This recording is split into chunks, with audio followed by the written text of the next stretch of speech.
Let us do question number 3, fourth part. In this fourth part, you have to deal with three different set of binomials multiplied with binomial. That means one set is this one, second is this, and third is this. This one is not actually a binomial multiplied with binomial. This is just a single number multiplied with the binomial.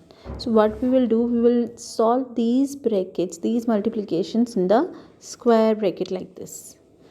And we can simply multiply a with the whole bracket, that means AC minus AD.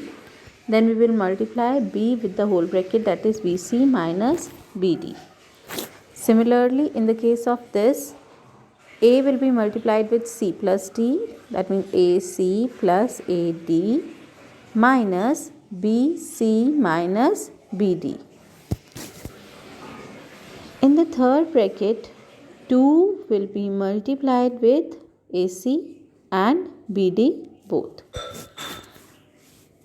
After this, we will combine the like terms. For combining the like terms for solving, I have firstly underlined AC.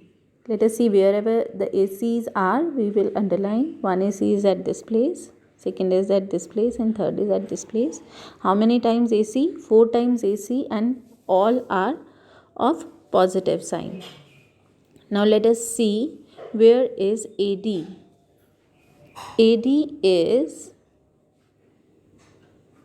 at these two places and of opposite sign. Similarly, BC is at these two places and of opposite sign, so will be cancelled. Now let us find out BD. BD is minus BD plus 2BD. We will combine these by 2BD of minus sign and 2BD of plus sign, which will further be cancelled out because they are of opposite sign. So you will left with 4AC. Hopefully this is clear to you.